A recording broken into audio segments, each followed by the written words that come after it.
Hello, everybody. Sunday Adelaja here with Dr. Anu Ojo. And can you believe it? The title that we have today, How to be Gracious in Victory. How to be Gracious in Victory. This is because we noticed that there are a lot of consequences to the elections, that presidential election that just happened in Nigeria, and a lot of falling out, and a lot of disagreements, a lot of disappointments, a lot of grief, a lot of sorrow, a lot of pain, a lot of losses, and a lot of joy on the other side. Today I was going through the Facebook and I saw Victor had a very captivating photograph. You cannot even help it. Maybe you saw it too. Where you Yeah.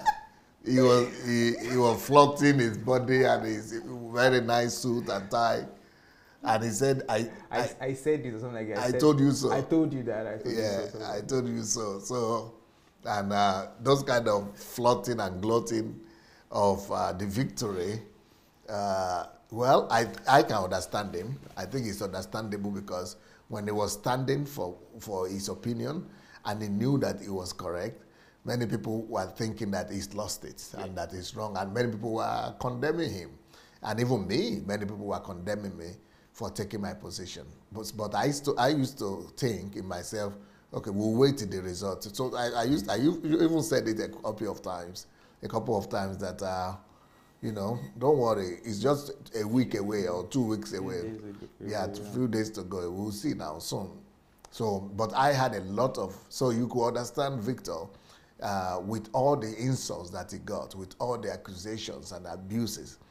So the compensation for him is to behave, to be rejoiced, to enjoy his victory very well, or the victory of the president, of his candidate very well. And I too, I'm also, my own is not even to enjoy the victory. Actually, I don't have anything to gain from it, apart from that, the fact that the country we have something to gain. But my own emphasis is that how I wish people will learn some lessons, because I have had experience when it comes to politics. God has helped me to have experience. I'm an old man now. I'm over 50, and I've conducted so many elections in my life. Here in Ukraine, we've had so many elections, so many losses and so many victories. So I know how it feels to, and what it takes to win an election. But unfortunately, a lot of my people who are on this platform here, or who are watching our program or who are following us, some of them are so young in there, they just have the passion that that they want a change in Nigeria. And since they want a change in Nigeria, I could understand where they're coming from. They don't want to go with people who allegedly have brought us to the place we are today. So they would just want to go with the new blood. And that's why we don't have too many Atiku followers on this platform. Mainly we have Showore and Mogalu and Feladro to your followers. But we are in the same family. We will not allow elections to mar our relationship, or to to create some division in our relationship. But my own for purpose of reviewing and revisiting this election is for lessons to be learned. It's for lessons to be learned, both for the victors and the losers, both for those who got it right and the people who got it wrong. And so the ability to learn, because you might be even the loser, but not even see anything to learn. But if you see what Thomas Edison said, he said, "I didn't lose. I didn't fail all those 1,000 times, but I learned 10,000 new ways to do things." So it's about learning. It's about coming to a place of an acknowledgement that yes, I missed it. So let me find out what I did wrong, or what is it that I got wrong, what led to this loss. Yeah, I mean, for me, on a personal note, I think it was a whole process of learning for me. I wasn't waiting for the result to learn. Yeah, because I saw a lot of our followers who, many of them alleged or they had the maybe premonition that Victor, Maiwa, they were campaigning for Buhari due to your influence. So, I mean, imagine Victor is close to you, he's campaigning, Maiwa is campaigning. So, it means Anu, why is Anu not campaigning? Yes, I'm not campaigning. But they were not campaigning because of me now. Exactly. So, I know they were not campaigning because of you. I know they had their convictions. And also, my choice not to campaign was also out of conviction. Out of conviction. Yeah. And what was my own conviction? My conviction was that I had to just tell myself the truth. Having understood the 5 levels of truth, I had to function on the first level of truth. I had to tell myself the truth. I had to tell myself the truth about myself. And what was the truth that You have to start with the first level. Yeah, the first level. And I'm going to also function on the 3rd level now. But what was my truth? My truth was that I'm a Nigerian. But I don't know about Nigeria. And I don't know Nigeria. I don't even know what is happening in Nigeria. And by that, I'm not saying I'm totally ignorant of the general information about Nigeria. Definitely, I know people are not the political games. Yeah, but not the political games. I didn't even know some other. For example, if you had asked me maybe a few months back that, can you give me a drop down of all of our presidents from 1979, where we had our first presidential election, I wouldn't be able to tell you that. But for me, it was an opportunity to sit back and really learn and study and know about the political terrain and how things are meant to be with. So I just know that we can't make decisions beyond our parameter of knowledge. So if I was going to make a decision for my candidate with what I knew at that time, just with the knowledge I had, I knew that I wasn't going to make a sound decision.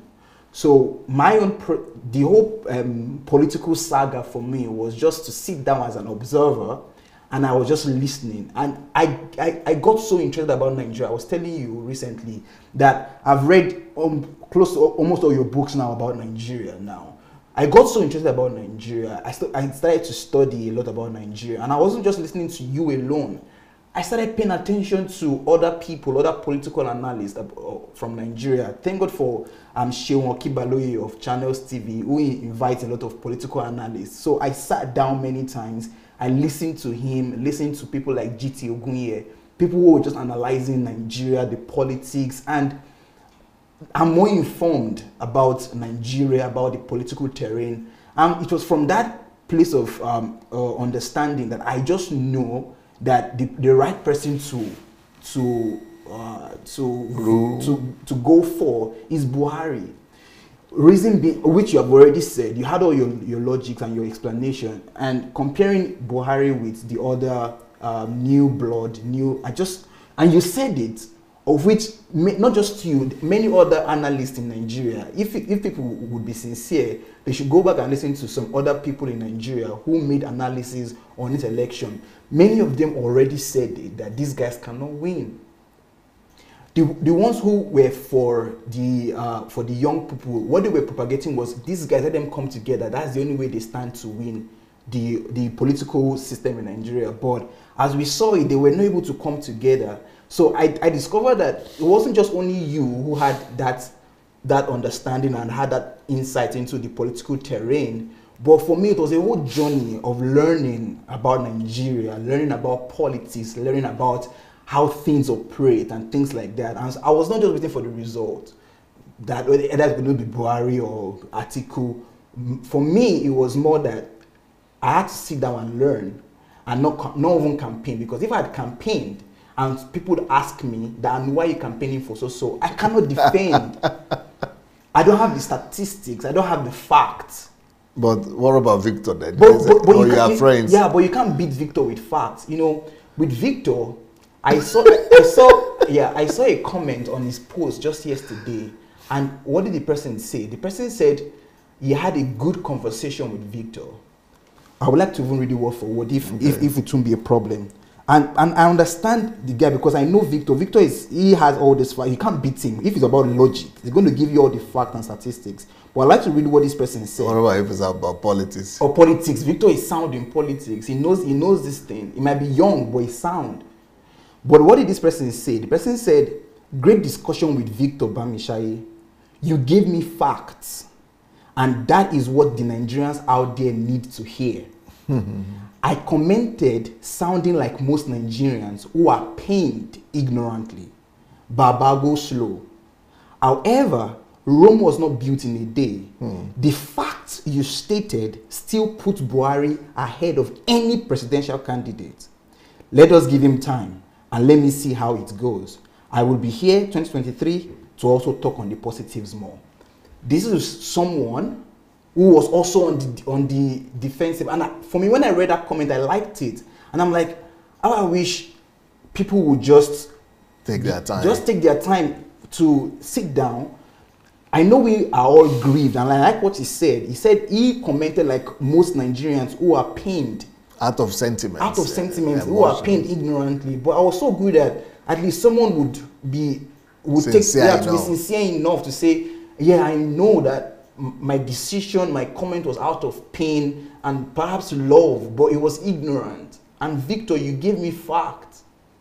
And he was grateful to Victor, having a conversation with Victor, and said, thank you for this conversation. It was a great discussion I had with you. You presented the facts to me, and what you told me is what Nigerians need to know, which they don't know, which I did not know too. So for me, making a choice, or for me campaigning, was going to be counterproductive because I won't be able to defend my point. And that's the reason why I said this election process for me was a learning process from start to finish. Well, the results definitely gave me even more understanding of how to make decisions. But for me, it was a learning process. It was just, I just sat back and just took my time to learn, to observe. And that's just my own experience with it. But can we see the second book about truth? You know, when you started to talk, you began to talk about the truth. Yes. You know, about 5 levels of truth, and you were talking about first level and third level. Okay, but this is the book that I just wrote, and I thank God that I wrote it just towards this presidential election. It's called Truth, Non-Truth, and Lies. It is still on sales till Monday. So one could still get it for $3 till Monday. But this book here, it is everything that needs to be corrected in Nigeria. But that's not what I want to talk about right now. I spoke with somebody 2 days ago that told me that the reason why most people on the platform did not agree with me about Buhari is because of the truth that I've taught them. But I still didn't understand it to the end because the person is saying, having learned the message of truth and the truth series, that these people think that they are standing on the side of truth by not supporting any of the older candidates. Yes. So that they are not supporting Atiku and they are not supporting Buhari, but they are supporting one of the new young people that I myself brought to the table. And since I myself brought them to the table, that and they chose the best one out of them, which they think will be the best, that is being on the side of the truth. But I still don't understand that point. What do you mean? Maybe you understand where they're coming from. I want you to try to think and try to, being a Nigerian yourself, you are closer to Nigeria you are closer to them as a Nigerian than to me. I have lost it because I don't see the argument. And I'm going to encourage everybody to call in. And maybe somebody could call in today to help me and explain to me, what do people mean? Because I've heard it from more than one person. Yeah, I also noticed that people are saying it is the truth, that it is, they just want to be committed to the truth. That is why they couldn't support Buhari and they couldn't support Atiku. So if anybody who is watching us knows what that means, what they are talking about, because I don't get it. I'm the one who thought about the truth, but I don't get how they connect that with Showore or For me, for example, it is the truth that made me not to be able to support Showore. It is the truth that I know that makes me not to be able to support Morgado. It is the truth that I know that makes me not to be able to support any of the young ones. And it is the truth that I know that made me to support Buhari. So I am thinking I'm acting by the truth. Would they also say but they are telling me it is because of the truth that they cannot support Buhari. And I don't get it. So I'm saying, if anybody would like to call, please call and help me and give me clearance and clarity. And you know the way to call, as usual, is Facebook Messenger, Move Agents. Yeah, you go to Move Agents, and then you write to us and say you want to call. Then we will call you back. Yes, I think it's best that they call in to express themselves and to explain their stance. But it might not even be one of those people, but maybe anybody who understands this logic. Well, from my end, I told you I took the seat of an observer and a learner. I see that a lot of people, the truth that I perceive that they were standing on is that the old presidential candidates of Buhari and Atiku, these people thus far they've ruled us to this point in time, and Nigeria has not gotten better. Yes. Right. Generally, things have not improved.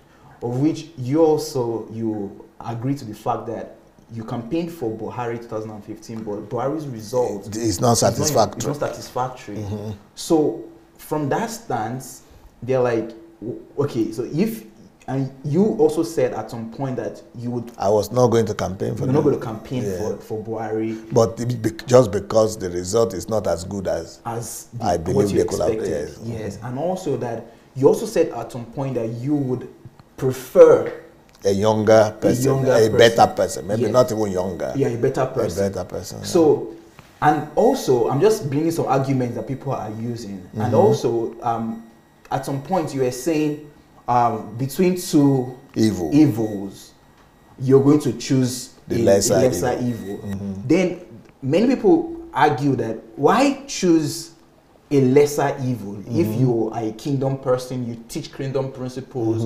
Okay, so since you agree to the fact that these two people are evils and you said it, okay, that they're evils, so why choose a lesser evil? I don't mean evil by the definition of evil. By choosing the lesser evil, I just mean that they are not the best. You know, that is just an English language construction that says choose the lesser of two evils. But that way it doesn't mean real evil. I'm just telling you how people interpret it too. Okay. Well, it's good they're giving the clarification now, though. Yeah, because people interpret it exactly what you mean, that these people are evil. Okay. Because that's what they call him. They call Buhari evil.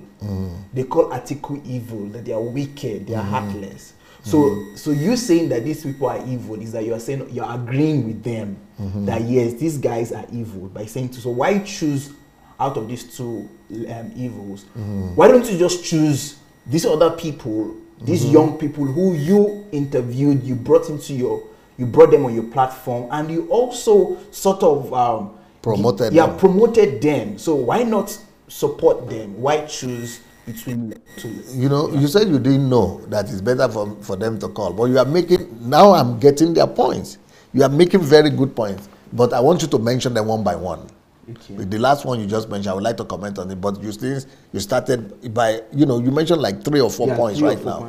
I would like you to take them one by one so that you hear my own explanation. It might be able to help other people. All right, so let's start with... You can start with anyone. You can start with the last one or the first one. Let's start with this last one about you saying that you prefer two lesser evils. You choose one and you do not support the other.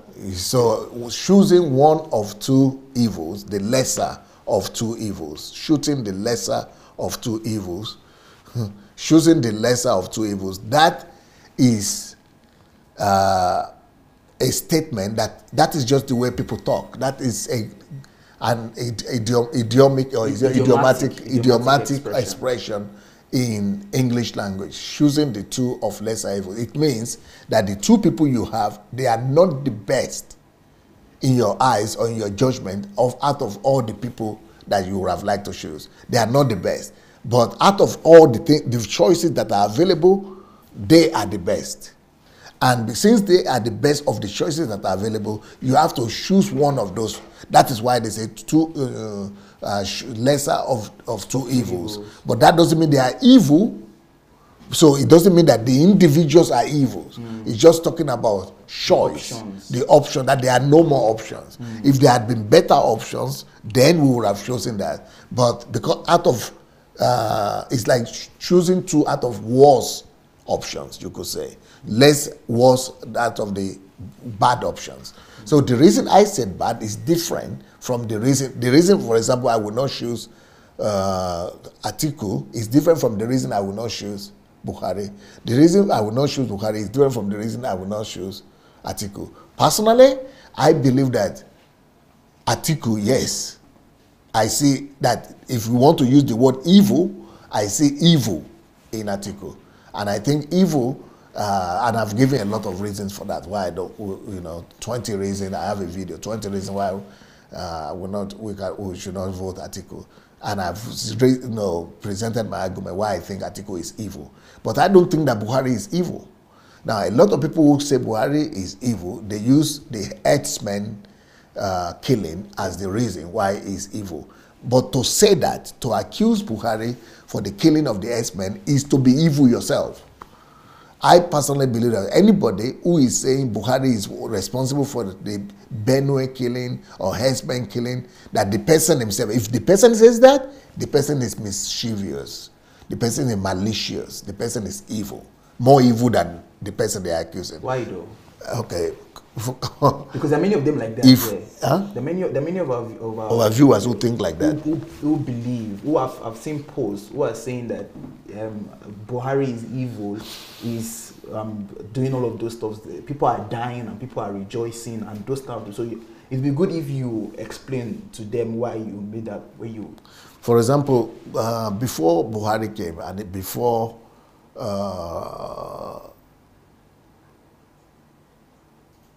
especially during the time of Umaru Yar'Adua, we used to have a lot of, actually before Umaru Yar'Adua, I think it started during Obasanjo time, we had a lot of kidnapping and a lot of militancy in the Niger Delta area. Yes. And then Umaru Yar'Adua came and resolved that problem through amnesty. Amnesty, yeah. Yeah, so the fact that those kidnappings were going on, and the militants were bombing everything in the rivers and Delta area. Does that make Umaru Yar'Adua evil? Just because that is happening under his presidency, does that make him evil? No. It doesn't make him evil because that was happening before he came. He came into power. And he came and started dealing with it. Same thing with herdsmen killing. In fact, there were more religious killing, herdsmen killing and religious killing and inter-ethnic killings in Plateau, Benue, during the time of Obasanjo and during the time of Jonathan, more than now. So do we now say Jonathan is evil?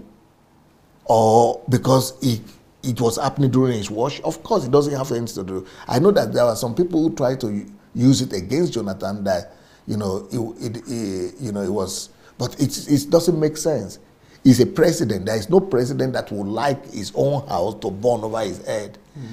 So it's just like saying right now that, that some people also in America that will say it is Bush that was responsible for 9/11. The Trade Center. There is a whole conspiracy theory like that. Yeah. And, I said, that is crazy. They say, oh, it's a conspiracy theory. He's the one that's responsible. There are just people like that who just want to think they are doomsayers. But to say Buhari is the one responsible, so if he's responsible, why is he fighting them? He sent military there, he's fighting them as much. He is the one that is even more pained. Okay, because most people that are being, during Jonathan, most people that were being killed were Christians. Christian villages and things. Even though there are Christians being killed now, but during that time, there were more Christians being killed. And the killings were coming to Abuja. They were everywhere. They were, but they were even more deadly because those people were much more in control. So, but now, the people that are even mostly more being killed more now are people in Katsina, Muslims mainly, people in Nasarawa, people in Kaduna, but Christians are there in Kaduna, but they also Muslims also are being killed there. So if it had been Christians that are being killed, we would have said, oh, because he's a Muslim or because he's this. But because he's herdsmen and he's Hausa and he's Fulani, and because he's from that ethnic group, it is, it is malicious to say, he is the one in charge. I mean, there was a time that some people were even sending me videos where people were alleging that it was Buhari that is the president of the people killing. I mean, it's so funny. Now they are no more saying that, because Atiku Imaj, who is the Fulani himself. So I don't believe that story. In fact, if I hear anybody that says Buhari is responsible for the killing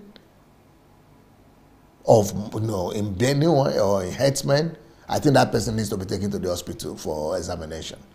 Maybe I can understand if they say that the buck stop. What do you say? The buck stops at his door or at his buck or whatever. So he's more like he's responsible, right? That because he's the leader, because he's the president, he's responsible for everything that happens in the country. Yeah, if that is from what perspective you are coming, then that is of course understandable. But if that is the case, then we will not accuse him personally like the way he's been accused. And the way he's been accused now is totally different. Yeah, because he's been accused almost as if he has an evil agenda.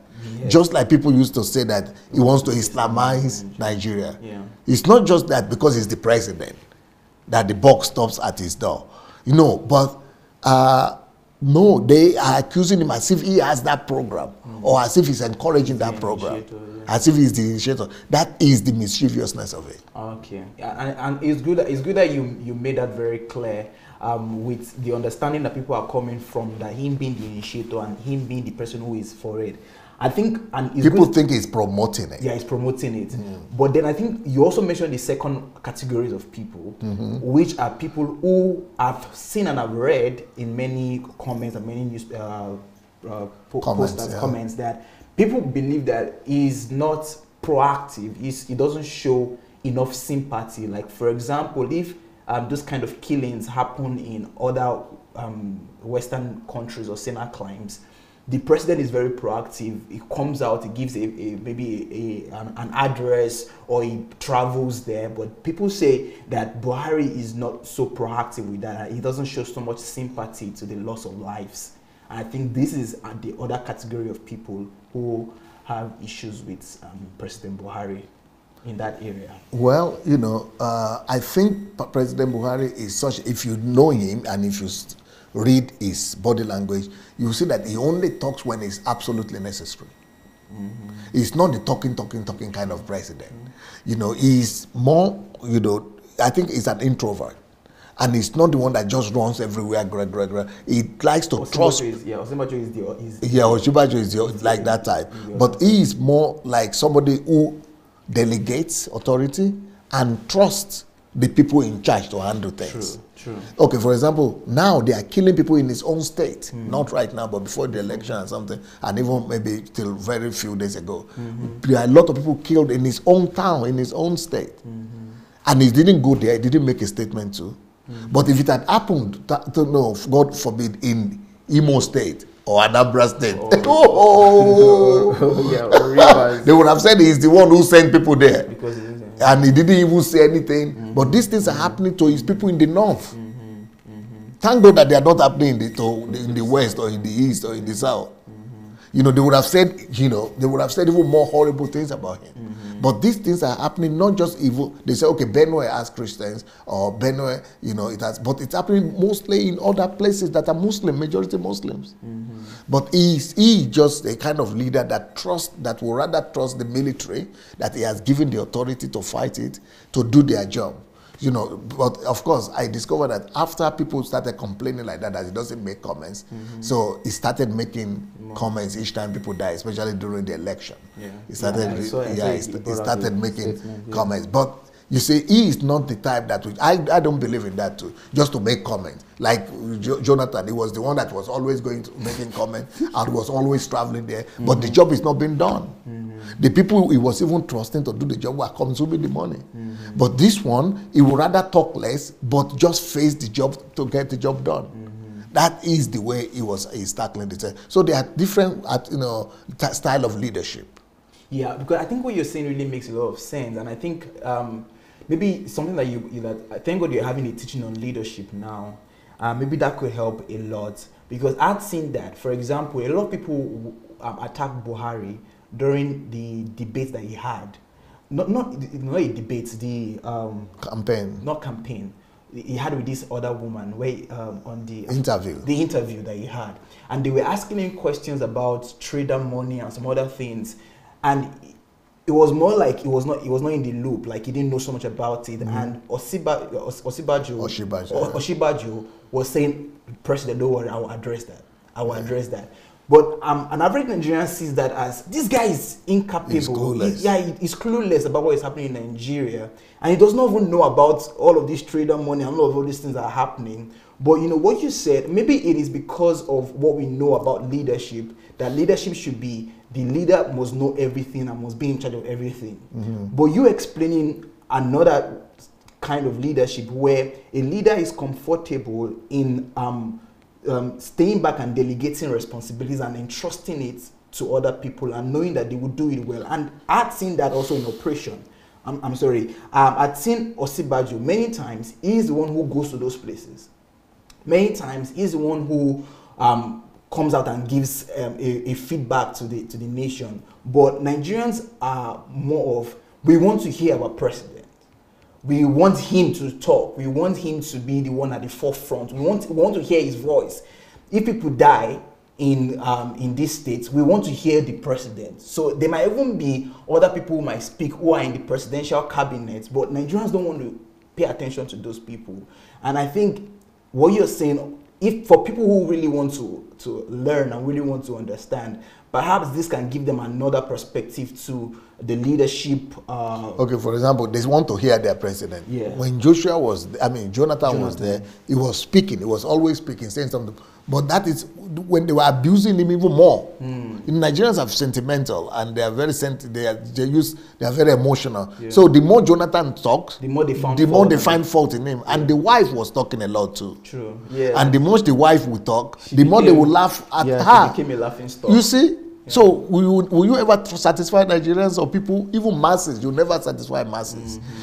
So, but I see that is the style I observe in Buhari, because I was alive and I was in Nigeria when Buhari came the first time. And you could see that is a style of leadership. It was always in the background. There was an assistant they had that was called Tunde Ideagbon. That Tunde Ideagbon was the one making all the statements, was the one doing, just like Osinbajo is doing now. He was the one doing everything. Yes. But the president, he was only working behind the scene. He's not making statements, he's not doing anything. Only when necessary. Anybody who was alive that time would know that this is the same Buhari. That's his style. It's his leadership style. That's his leadership style. But for example, if you take another leader like Obasanjo will be calling his ministers at 3 o'clock in the morning. True. 1 o'clock in the morning, 4 o'clock in the morning. He will wake them up. In fact, I have gone to meet with Obasanjo 2 times in the presidential villa. You know at what time? 4 o'clock in the morning. Wow. And 5 o'clock in the morning. And all his cabinet has to be there. They were not having life. But it was effective because that's his own. He will give you any assignment. He will control. You are abroad or you are on holidays. He will control everything. Yeah. He's a micromanager, like as a leader. That is Obasanjo. That's why he's always. Even the daughter wrote an open letter to him as he's Baba. Yeah. Is Nigeria your own private property? Why can't you trust anybody to do anything? You have to put your nose in everything. But Buhari is just the opposite. He trusts you. Okay, for example, people are challenging Buhari now. Why is it that you are not arresting the governor of Kano State? Or why is it that you are not blaming him? Yeah. So Buhari said, I had done that before. When I came for the first time, I just arrested everybody. I didn't even care either they were corrupt or they were not corrupt. I believe that they ruined the country. And because you all ruined the country, we arrested everybody that has been appointed to political office. And then we just told them, prove yourself right, that you are not corrupt. He said, I've done that. But after I finished doing that, I discovered that, okay, only 2 people were able to, we found that were not corrupt. But what I didn't imagine, what I didn't put into consideration is that the young guy who just finished university yesterday and is a junior, because we only arrested people who are directors or who are ministers or assistant ministers, deputy ministers. But the staff, the clerk. So when we started doing all this something, we discovered that a lot of the corruption was coming from people who are not even just lower cadre staff. Somebody who just finished university yesterday is also corrupt in his mind, and he will go there and still do the same thing, or even worse thing than those people I was jailing.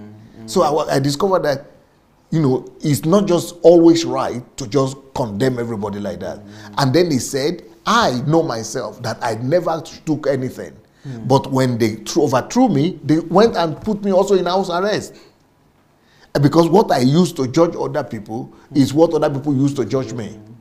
Then I also started learning that no, just force like that is not enough. And I was a young person, vibrant, youthful, exuberant, but I started learning about democracy. So in democracy, I've got to listen to other side and see proofs. That you have to see proof. People, court of law has to prove that somebody is guilty before you condemn him. So that is what I now agree that I said I removed my social uniform and I put on the democratic agbada that, okay, I'm going to find out, I'm going to operate democracy, and which means that people, you have to see the proof of people's guilt. Not just on television or by accusation, but by the law. You have to prove it before you condemn them. So that's why they call him Baba Go Slow and things like that. He said, but I could do what they are saying now. He said, I've already been like that. But now I want to follow the process. What you're saying is so true. But just that I really wish that Nigerians would be thinking people and just sit back and be able to be in control of their emotions. Because on many, just sitting back, and I remember with the case of the IGP, the Inspector General of Police, that Buhari gave an instruction to and trusted for him to go to the northern state to address the issues there. But the guy didn't show up. And Buhari came and said, I did not know he didn't go. But Nigerians were like, who are you? Are you a president? Yeah, are you a president? How would you know? But what you're saying really makes sense, because Buhari says, okay, I delegate this to you. You take responsibility and go there. But the IGP didn't go. So how would he know? He works on trust. I delegate that to you. You go and do it. And many times I always say this, that Nigerians too, sadly, we don't know what we want. On one hand, we want a democratic president who would not be a tyrant. Because many people because even with Buhari right now, somehow this show is people still call him. Yeah, they call him tyrant. But I watched a Nigerian who happens to be somebody in Nollywood, and he was saying Buhari is just too slow. What's wrong with Buhari? And this was because of the INEC postponement. And he was like, why are you there as a president? As a president, you're meant to take an action. You're meant to sack the INEC president, INEC chairman. That why would INEC come up to but Buhari didn't even know. He didn't even know. He didn't know. He was shocked. He was shocked himself. He woke up the morning to hear the news. But you see, Nigerians are saying, Buhari, you're slow. Buhari, sack this guy. But if he had sacked, the opposition would have said, the tyrant. Yes, and that he's trying to rig the election. But I just wish that people would be able to have dialogues like this, ask questions, and seek for understanding, at least to know. But this is just one point. This is just one point. You say, remember we were talking about the arguments of people who say they are standing on the side of truth. Yes. Okay. Yes. So that's just one point. Let's now go to the other point. Okay. The other point that they had was that, which I said, was that you said you're not going to campaign for Buhari. Yes. Because Buhari did not perform. No, I didn't say did not. Wait. Okay. I'm not done. Buhari did not perform as you expected. Yes. As much as you expected. So, and then you now started campaigning for him. Yes. But you already gave a truth. Yes. Which is good enough for us to say, okay, since he's not performed as expected, let's get him out. Let's put another person. But you kept on campaigning. So why? Okay. Okay, first of all, they have to go back to that video. The video is titled My Reactions to the Benue Killings. That is where I first declared that Buhari performed less than my expectations, and because of that, I will support him, but I will not campaign for him. But if we don't have any better option, I will still support him, but I will not campaign for him. But in that video, if you go and listen again, I said, yes, I keep on saying it. It performed lower than my expectation, but I don't see any replacement for him. I don't see any better. But let's see who PDP will come out with, but I don't see any better person than him. Let's see if one, not even PDP I'm talking about the younger ones. If the young ones will be able to come together, if they will be able to form a formidable team, maybe we'll be able to support them, or one of them. But with the way they have performed, if there is no better option, I will still support Buhari, but not campaign for him. So that's what I'm saying. But when I obviously didn't see a better option, and I worked for a better option, because I worked together with all the young people. I talked to them personally to get them to get united, to form a front, a formidable front that will be strong enough to confront either APC, Buhari, or PDP. But it didn't work out. I saw something. I saw that these people, these young people that we're having, they have more ego problem that even the Buhari and the Atiku we're talking about. That they are worse in some things. They are worse in the sense that they are ego. They are not able to put themselves, they are not putting the country above everything. If they are not able to put the country above everything, that is a problem. And I said that publicly too. I mentioned that publicly, that when I see that they cannot come together, I just withdraw from them. I have lost hope in them. I know that they don't have what it takes. Then later on, I also began to try to talk to them individually. Let me see the program that they present. Not the program, not political structure. Program. I want to know the structure they have to win, and what they have to be able to, on ground, to be able to win an election. I said that none of them even know what I was trying to talk about. And when I try to talk to someone like Showore about structure, they say, what structure did Obama have? But I know Obama had structure. And when you talk to Mogalo said, when I talked to Mogalo about it, Mogalo was angry. And he said, you are a pastor. You don't have faith. So I'm reminding him now of his words. And Showore, I'm reminding them of their words now. They thought I was stupid. They think it's just talk and zeal and ambition that wins election. But they don't know, they don't understand what I'm even talking about. And I just another indicator for me to know that these people, they are hopeless. They don't stand a chance at all. And I came out and I spoke about it too. So for me, there is no option coming from their side. They don't have the truth. So what truth will people who are following me say they saw in them? There's no truth in them. And then I also came out and said, people like Showore is allowing somebody to call him Presido, Your Excellency. And I see a problem in that. What problem? Because you have not even gotten, it means that you love glory. It means that you are looking for self-acclamation. You want position. Why don't you stop them? You are not, let's us win the election first. Then even if you want to call, you call later on.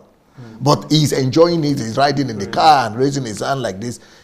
So that shows me something with my experience, that this guy is going to be a tyranny like one of them. So that is another point. Then the next point is that he is surrounded with psychopaths.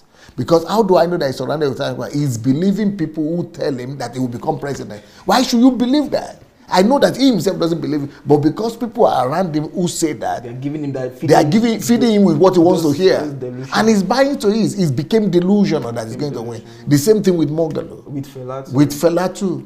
And I just said, no, they are too young, they are too inexperienced, they don't know how to cope with.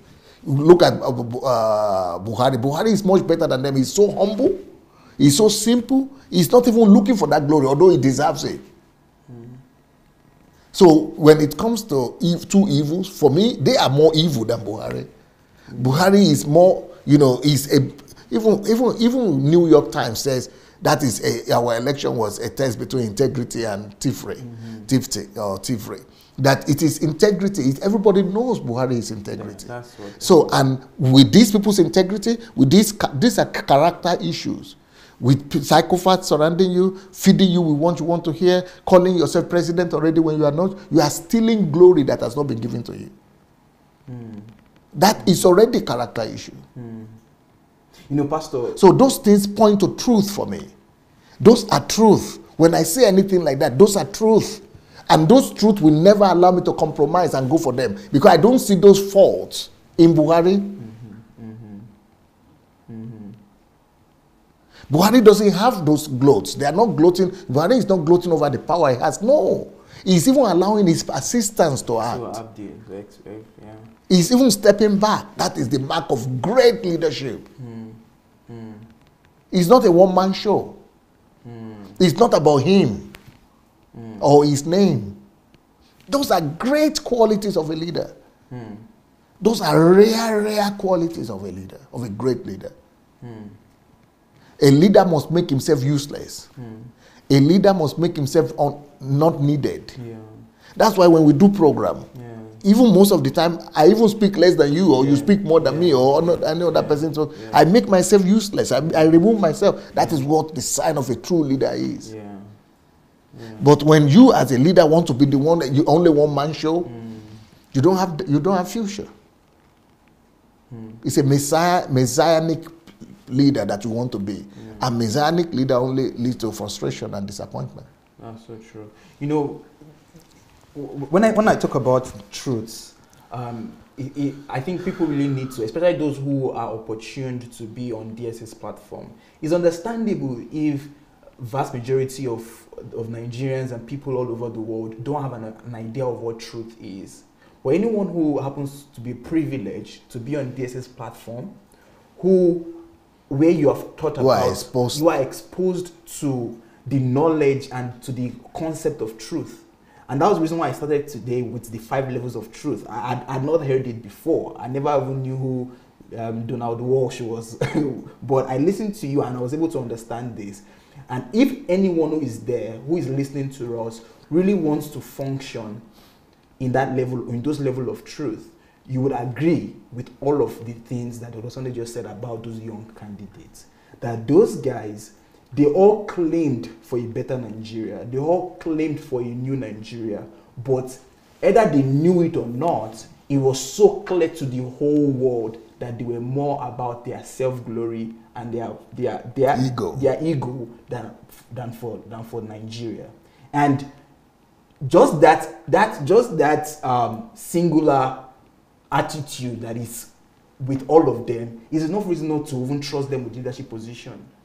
I think I have to finish my statement because the way I was going is that I said I would not campaign for Buhari, so why did I campaign for Buhari? But I came out as well. And you said so. After Buhari, after Atiku was picked. Yeah, you said so. And knowing who Atiku is, I'm grown up enough to know who Atiku is. I came out to say, even though I said I don't want to, and I didn't want to, frankly speaking, I had to overcome myself to do that. In fact, I held myself back as much as possible. But once Atiku came, everything in me came alive.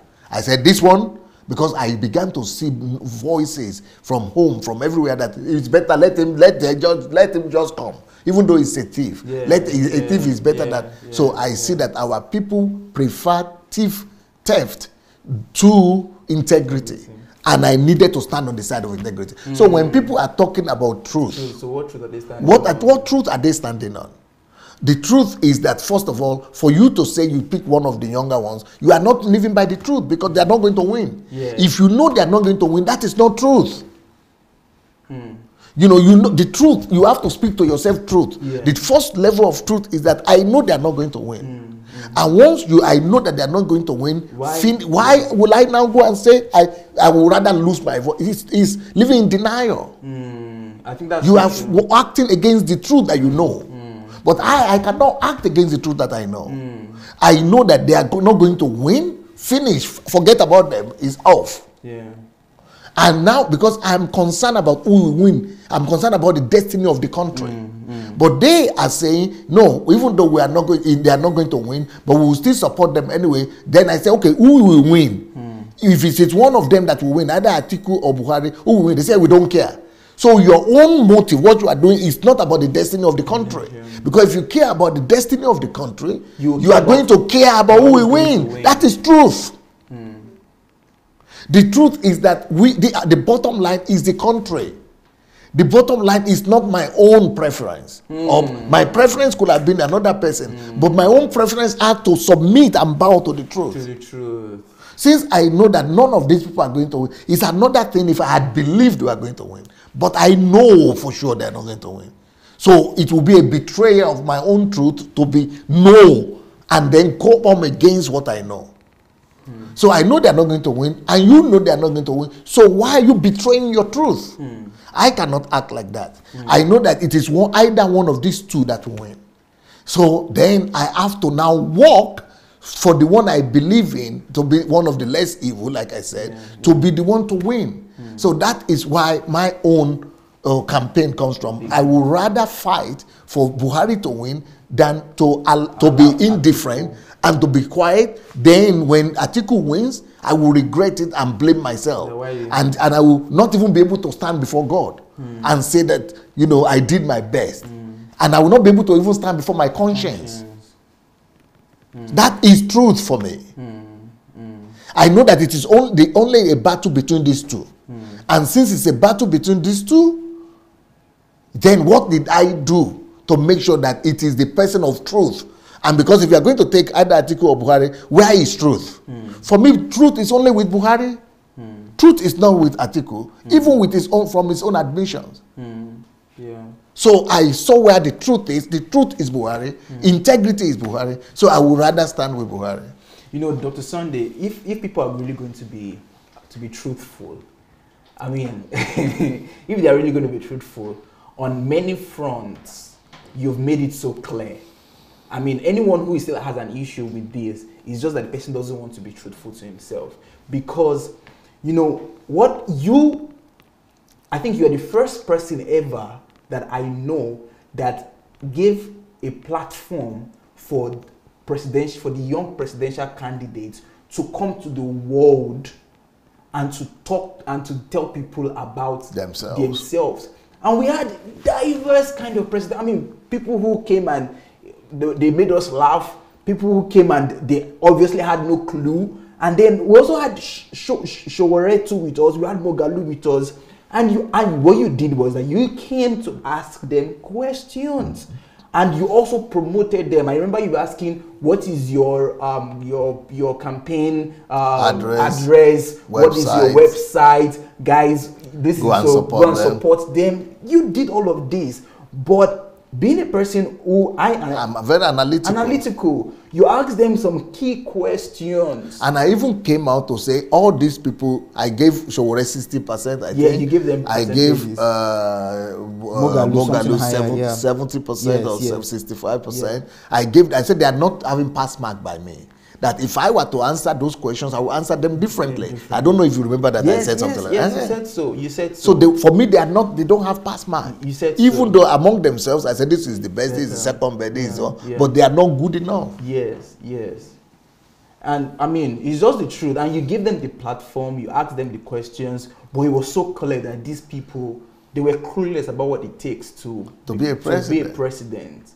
Yeah, they had the will, they had the desire, they had the passion. But for our people who are saying those young people are the truth, how? You don't know.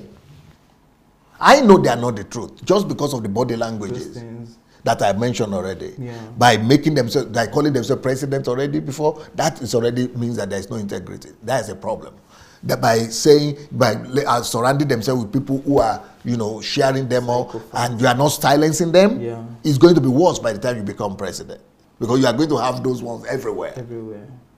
Yeah, then you are not able to hold yourself. You are not able to subdue your ego. They couldn't even come together and form. And you couldn't come together and form a team. And even right from your show, when you were having them, even some questions that you were asking, it was clear that they were not satisfactory. The answers were not satisfactory. And they were not humble enough to admit that they don't know. So, but the good part is that right now you answered this question you just answered. You answered two already, because you answered the clause of you saying you're not going to campaign for Buhari, and the other one is that you said that you are going to support, or that you would prefer the younger candidates. You said that earlier. Yes. Yeah, but then you've explained They the reason don't have what it takes. Why that, and I think I don't know if I mentioned. And it is the truth that made me to support Buhari, because I know the truth. I know that even with him underperforming, it is still better than, you know, the person he's competing with, or even the younger ones that have not been tested. Yeah, I think I don't know if there's anyone who is listening. Do we have a caller?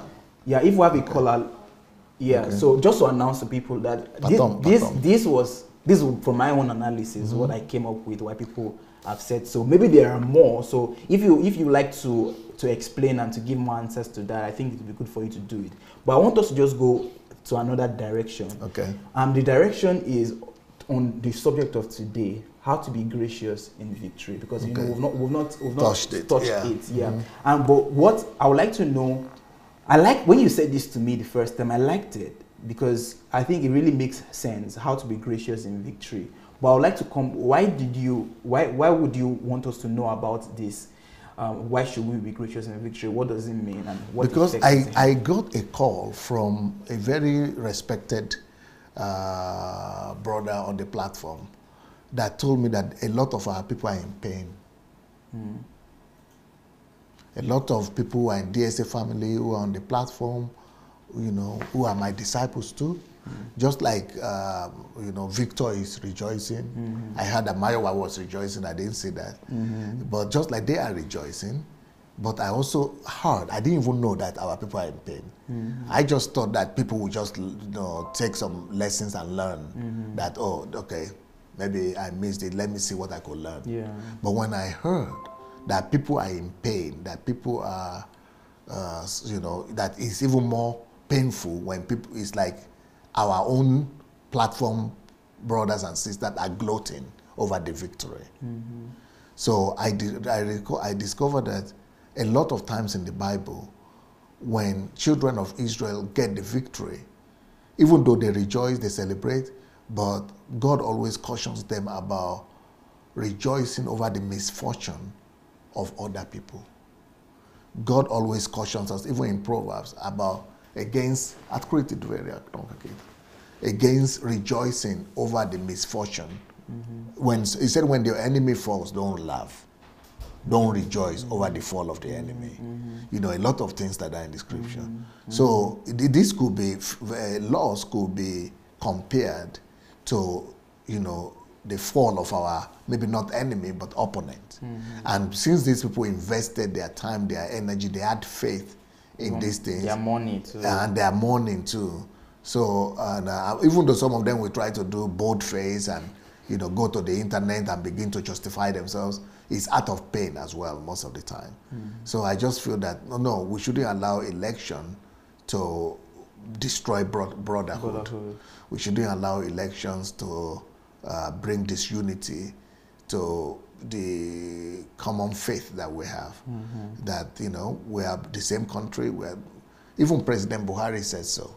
That people shouldn't gloat and laugh at the people who are the opponents. So I think it's biblical and it's right to unite ourselves and bring back ourselves and take just the lessons from both sides. Yeah, you know, Dr. Sunday, this there are two. I've been here for a while, and I've seen what has caused a lot of division between people who are on the platform and this thing, and people, even external people. And I discovered that the first one was religion, on a religious basis. Like, you are speaking against their man of God and they are mad with you. And I've seen people who get mad with you. But I haven't discovered that this political affiliation was even like more divisive. Yeah, more divisive than the religious. Yeah, most of the abuses that I was receiving before the election were coming from people on the platform.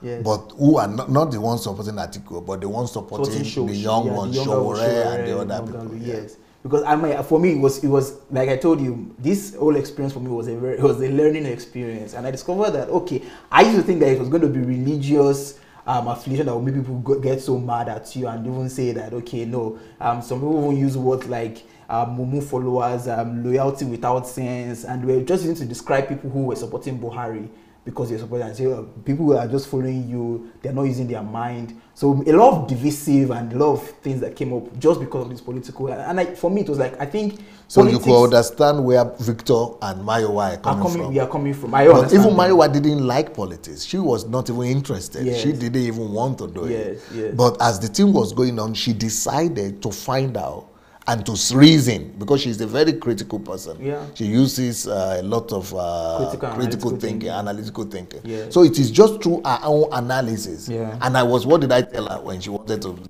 programs on that? You don't remember? I can't remember. I discouraged. You told her not to do it. I told her not to do it. Why? It's not Yeah. your problem. Why should you go Yeah. and put your head into that kind of square? Yeah. She said, no, since I have now known this truth, She was like, I remember she was saying that, no, we have to. She was saying that we have to really. we have to help people. Maybe she was thinking it's because people don't know. Yes. So she was just wanted to come out to let people open the people's eyes. That's what she was thinking. Yeah. But then when she had the backlash, she didn't expect it out that it would be so bad. Yeah. And so vicious and violent. I mean, people were.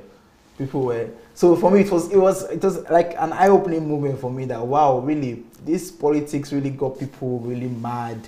It got people. But I really wish people can learn, But you know, I tried my best. I don't know if you can attest to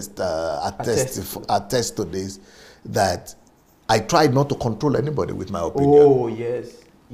And I tried not to blame or discuss anybody or to condemn anybody. Not at all. You were just giving you didn't even tell people you vote for this and that, or not vote for Atiku. You were just, you had points, 20 reasons why Atiku is a death sentence yes. in Nigeria. These are points why you think Buhari needs to come back. All of just presenting. Just points. Yeah, just not points. Not controlling everybody, not condemning anybody for their choices. Yes. But they were coming to abuse me. Abuse young contact, yeah. And even call you names that you're this and that. But I guess we'll have a caller, but as soon as the caller is ready, you could just tell us, okay. But I would like you to also explain, because you've told us why, from your standpoint, why you decided to come up with how to be gracious in victory. But and you told us the call and everything. But now, can you tell us how to be gracious? Now let's answer the question: how should we be gracious in victory? How is it to? Okay, you got victory. How are you meant to carry yourself and things like that? Number one, by not laughing and not making a mockery of the people who lost.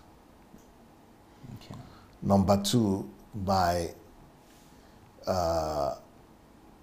understanding the pain of loss of those people. Mm.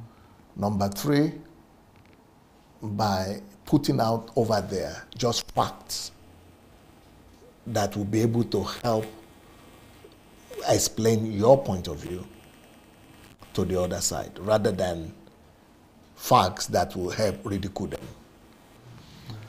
Number four, whatever now. Yeah, number four, by reaching out, being the first to reach out. Mm. Normally when somebody is defeated, he is down, you are standing. So it's better for you to be the one to reach out to pick up your brother. So, so that is another way. Maybe next point, number five or whatever. Number five way to be gracious in victory is to find comforting phrases, examples, or comforting explanations to the other side. Number six way is to bring them to your side, put them on the winning side. Mm. Maybe share the word of victory with them, or share the position with them. Mm-hmm. Number seven, let them know that they were right for standing for what they believed in. Yeah. You know, let them know that they are not wrong. Their choice might have been wrong. But the fact that they stood for it. Yeah, the fact that they had a choice is a good thing. Yeah. And it's a better thing than not to just do anything. Yes. Number 8 now? Yeah, by 8 now. Number 8, you have to let them know also that my own action is explained. Or is explained, because I could say that.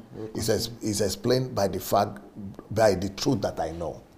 My own convictions, my actions could be explained by the truth that I know. And it's most likely you too have yours. You have your own truth, your own level of truth for which you stood, or that explains why you also behave the way you behaved. So, okay, for example, you might be criticizing me. I don't like it, and I know it's not true. But I can forgive you and I can understand you because you are doing it out of what you believe. You believe that what you are saying is right. It is out of your own conviction. You probably believe it's right. For example, some people believe that I'm Antichrist and I'm destroying the body of Christ. You know, I either be angry and hateful towards them or I be gracious to them. So how do I be gracious to them?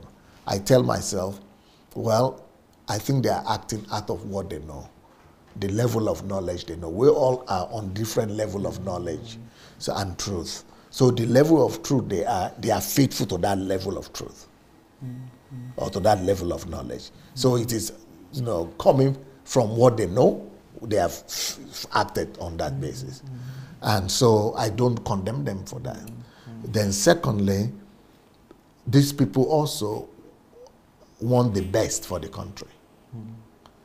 They want the best for the country in their own way. So they want the best for the country. I want the best for the country, but we took different ways. So it's just to find something that unites you, something that makes that. Well, I've said many things. 10 points. Like a lot of points, so, actually. Yeah, so I would not be able to say it in one word. Yeah, but I'm just saying this last point that you said, that I'm trying to summarize, that both of you have one, at least something that joins you together, and it is the love for Nigeria.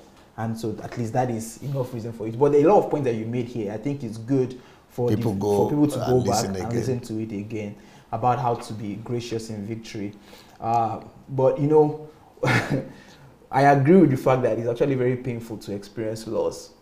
And the usual response when there is loss is to live in denial, or to kind of build a defense mechanism. Or to be attacking. Or to attack, to say, well, this is my point, this is why I want to do it. Yes, and be insisting on your own truth. And so, even though everybody knows that you are already the yansh of the something don't make it. Yes. But from the victor, I think being gracious, what you said is, a lot of very good points that you gave, why we need to be gracious and how to be gracious in victory.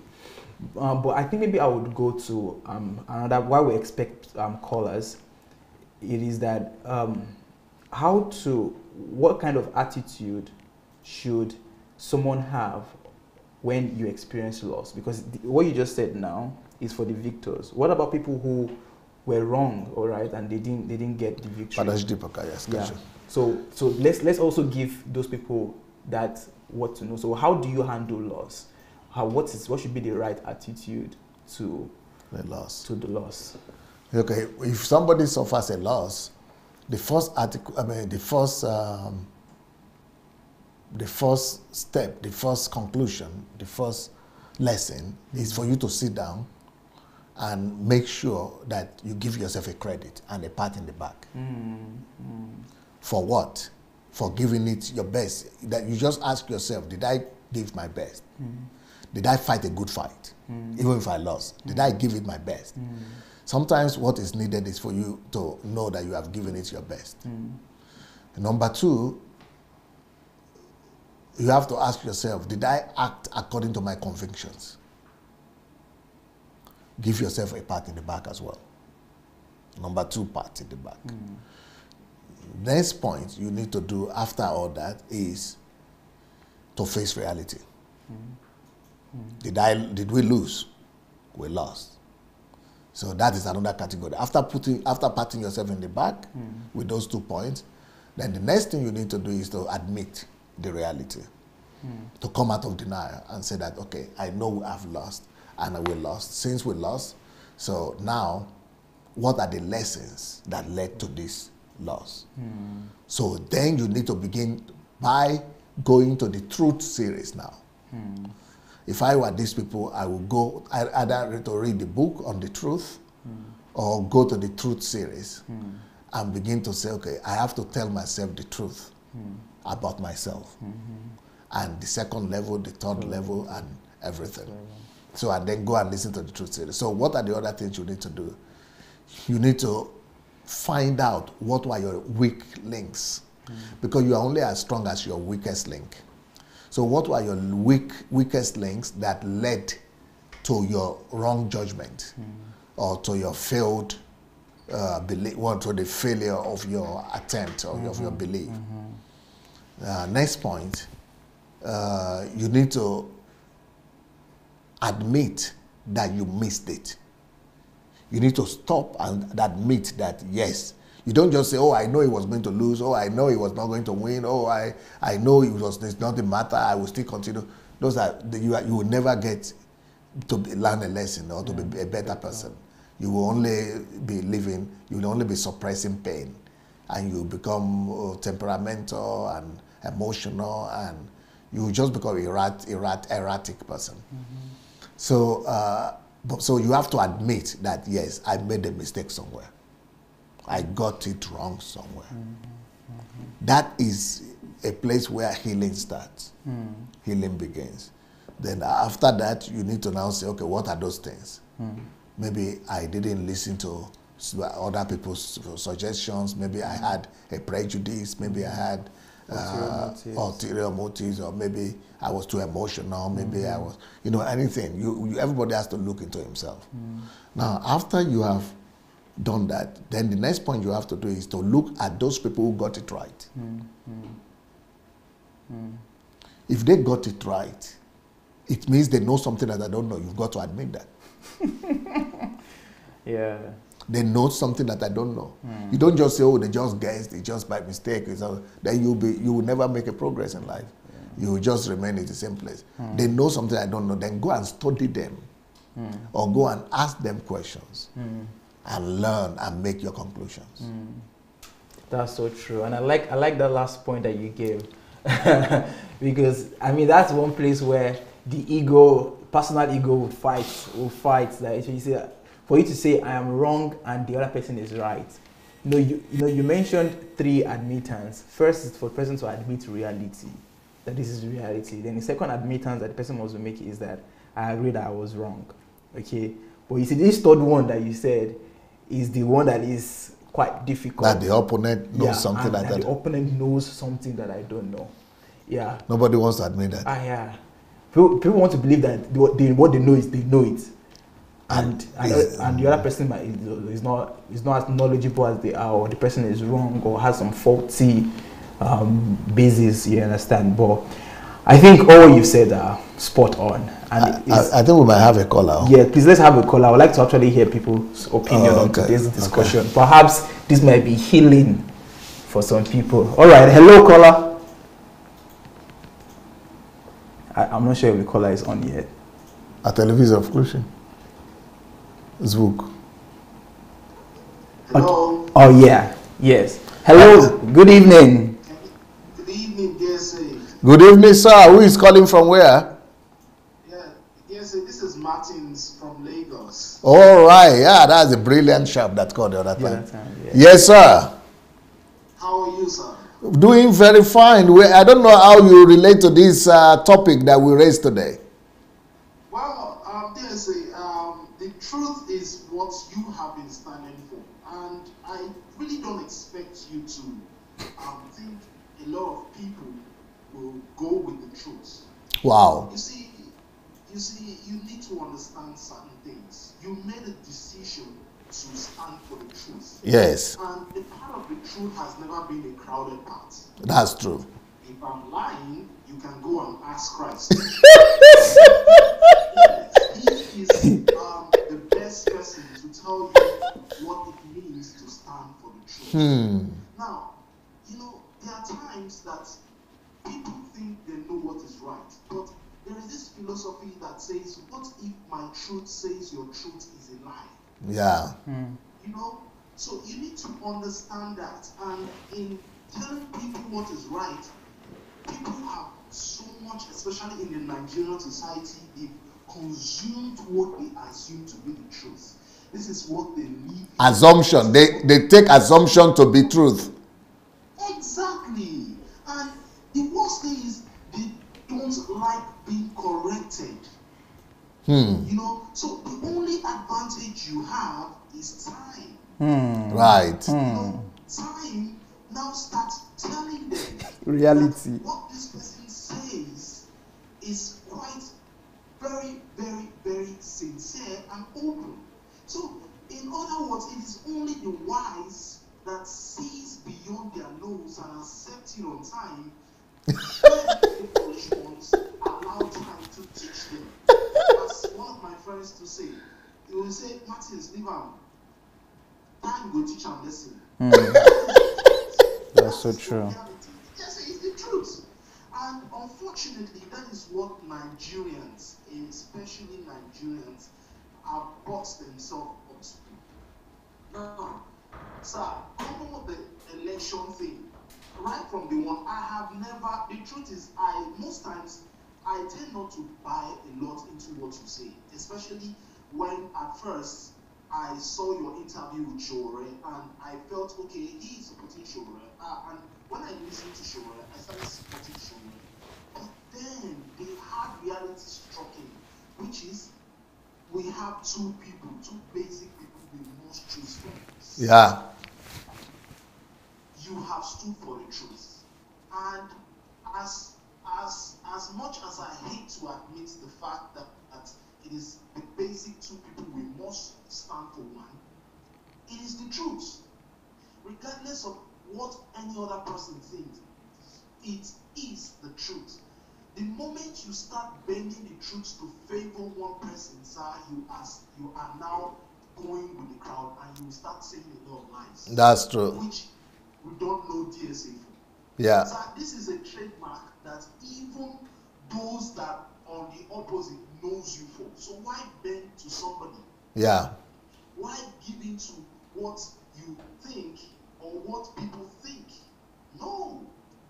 I told you and I'll tell you again, you have a whole lot of army behind you. Not even you can stop the movement. The truth. Yes.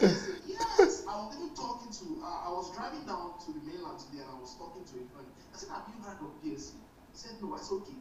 Try and look for DSA on Facebook and listen to most of the things he says without being sentimental, because one of the problems we have in this country is emotional and sentimental way of handling things. Yeah. It is a serious issue.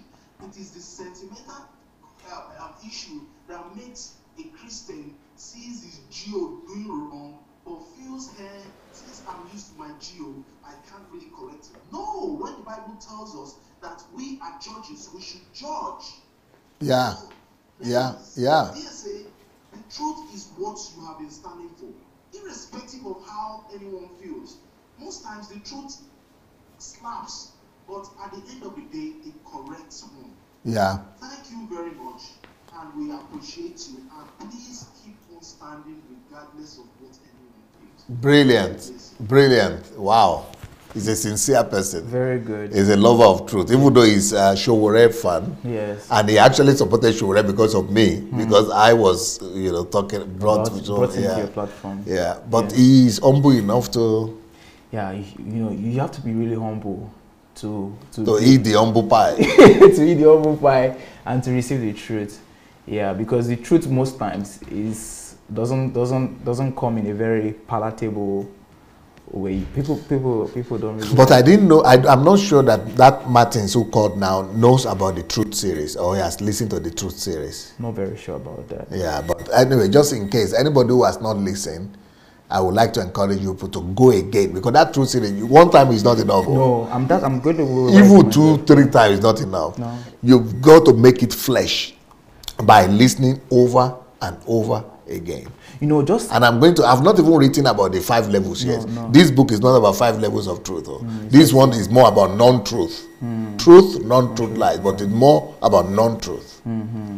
yeah, you know, speaking of the whole truth series and why people must pay attention to it.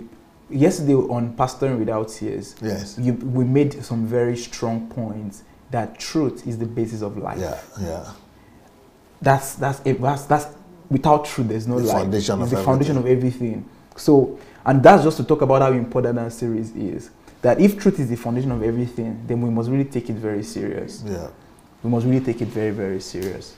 All right, so I would like to announce to our viewers, please, you can still call in if you want to share your opinion, share your whatever you're feeling, or just anything. All right, you could just go to Facebook Messenger, search for us, Move Agents on Facebook Messenger, and write to us that you'd like to call in to the studio, and we will be happy to have you share your thoughts, your opinion on today's discussion.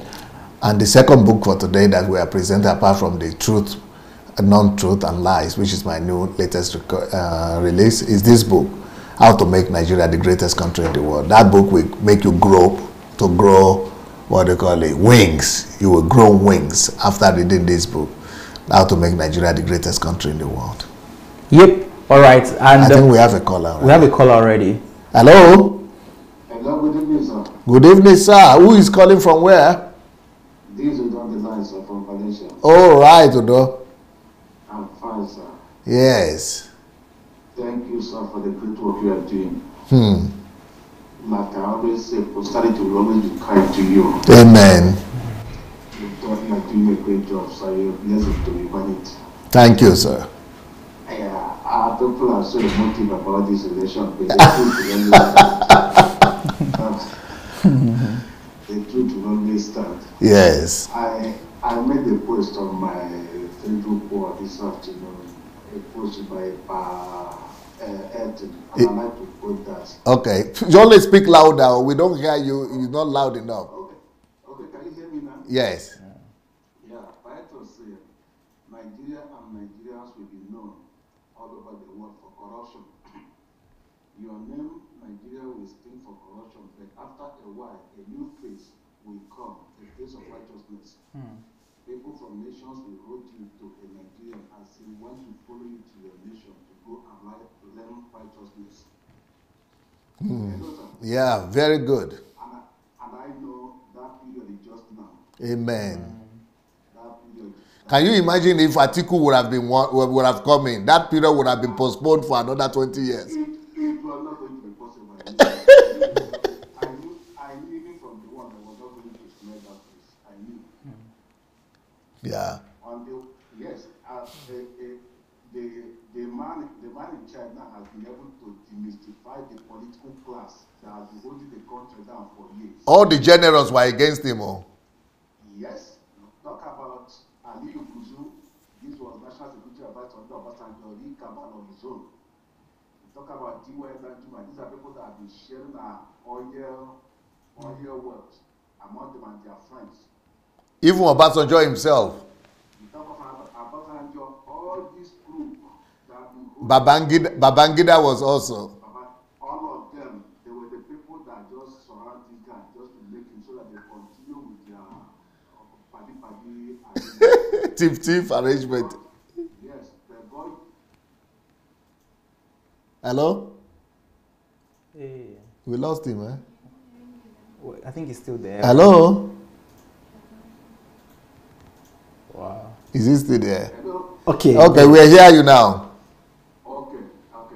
Now, God used this man because he's a sincere person to demystify that political class, and they are gone forever. Wow. Yeah. So I'm thinking about what will happen. You yourself, God preserve you for a moment like this, and you are not in Nigeria yet. And those cabals, the religious cabals that have holding the country down since 80s are feeling the heat. Yes. What you are doing. Yes. What will happen when your president will be there? So if we get a political environment right, then push the religious cabals out of The stage, yes. That means the righteousness that Paketon talk about in Nigeria too is just around now. Shakalarabakasakaranda. Just now. These people look at the mobilization, everything they did, just to see that a day like this is not compared. God. Jesus. Who in their place of men Shakalarabakasakayanaranda. has been able to achieve this for us. Wow. So what will happen when your president will be in that country? That people will now go back to the God of the Bible that you have always been talking about. I was afraid of this period. How can people mount of the pulpit propagating that a criminal should come back and supervise the affairs of the nation? Because they always say a criminal is better than a killer. Yeah, it's if you better No, and unfortunately, people don't think about it. We're just talking about their own personal interest. Yes. It was just about their own personal interest. But when they speak now, those gullible will think that they are speaking for the nation. No. It's about them. Uday is very smart. It's about them. But they use the pulpit and now propagate it as if they are speaking on your behalf. But in reality, they are speaking for themselves. Their own babies. You are very correct. You don't understand. What will happen? These are people. These are your license now. By the time they expire now, these people, if they are succeeded in putting their own person now, it would have been the person they will remote. Yes. What to do? And every of the action over the years have been against the nation. Yes. It has been against the nation. And they said they're speaking. They call their cabals and general group that they were speaking. But God showed that He's God. Amen. They are able to shame all of them. Amen. And I believe the moment that God, the Python speak about it just around now. When you be in Nigeria with the armies of generals you raise across the globe joining you, the country of our desire is just here. Wow. In Jesus' name. In Jesus' name. Uday, thank you so very much for the word of wisdom. God will continue to strengthen you. He knew that a day like this will come, and that's why He preserved you far away in Ukraine. Amen. That He will use you for a job like this. Thank you, sir. Thank you, sir. Thank you so much. Wow. That is powerful. Great words from him. Wow. Wow. It's just I mean I'm following the comments section, but a lot of people complained about not hearing him well. Oh, they didn't hear him well. Yeah, I can see a lot of people saying they didn't hear him well. So just to announce to future callers that please speak louder. Try to speak louder so that we can hear those words of wisdom and encouragement that you're giving. Like what Mr. Ode just said now, very strong words about the words of Paelton. Yeah. That I mean, there is a time. The time of righteousness is coming close. Is coming close, and we believe that the time is here already. So great. Thank you so much for that. I would like to announce while we are with our next caller that the history maker. Yeah, you ready? Yeah, the next history makers training is coming up on the 8th to the 12th of April. Please, if you like to register, well, the theme is how to build systems, really, to fulfill your calling, how to build systems. I mean, if you want to have a 1,000, 10,000, 100,000 church or company, just to build system around your calling for national transformation. That's what it's all about. So for you to register, please go to sundayadelajablog.com/HMT or write to us at hmt@godembassy.org, and we'll definitely be happy to have you. And for you to also know that before the HMT, that's from the 4th to the 7th, God Embassy will be having our 25th anniversary. So if you like to celebrate, you could also register. Write to us at hmt@God Embassy, and we're going to get back to you on that note. Thank you. I think we have a caller already. Hello. Hello, good evening, Pastor Sunday. Good evening, sir. Who is calling from where? Sounds like Excel. Calling from Excel. Yes. How are you, Excel? I'm fine, good evening, sir. Yes. I want to begin to say thank you so much. And Firstly, I will say that let me take my comment from here first before I start talking on the truth.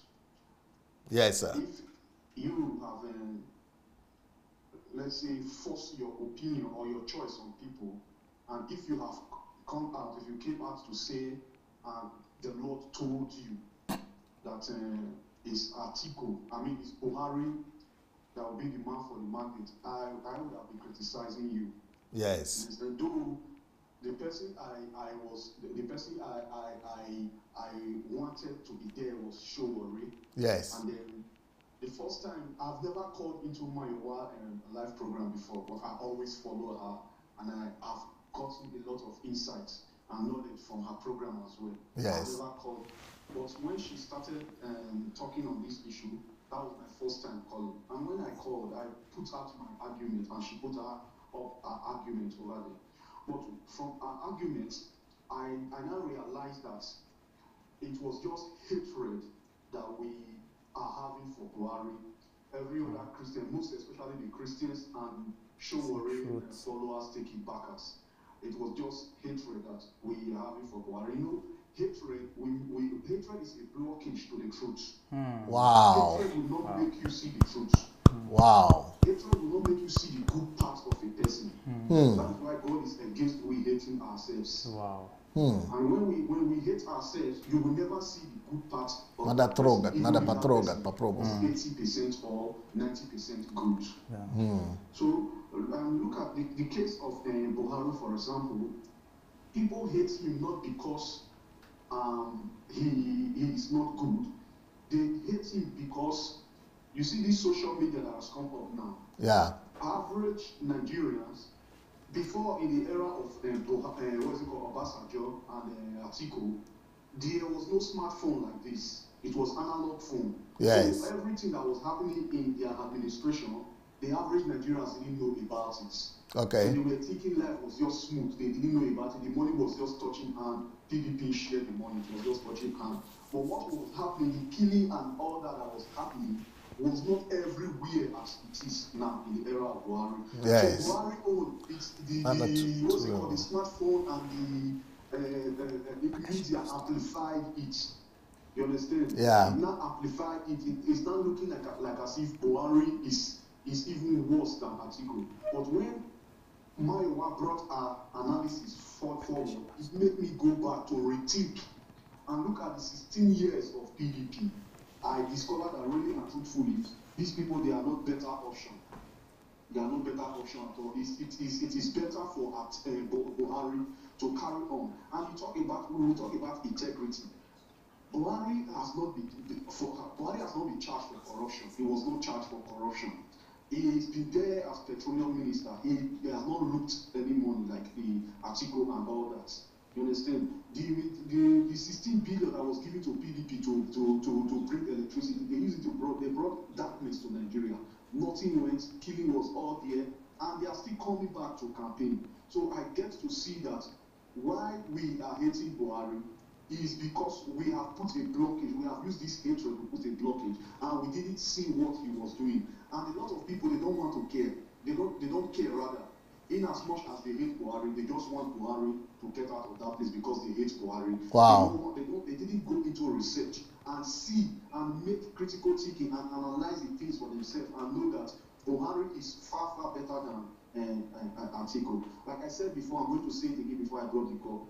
Yesterday, when I was going through my phone, ever since you have been making your intention known, and you brought your own critical thinking and said, this is why you are supporting Buhari. Yeah. This is why you are supporting Buhari, not because Buhari is the best, yeah. but because amongst the two options, he is better than Atiku. Yeah. You never said we should vote for Buhari. Yeah. You never said the Lord has told you yeah. it's Buhari that we are going to vote for. Yeah. So when I saw that a lot of people on my Facebook page that used to follow you, they now pick offense on you, I have to put up an article up there for them.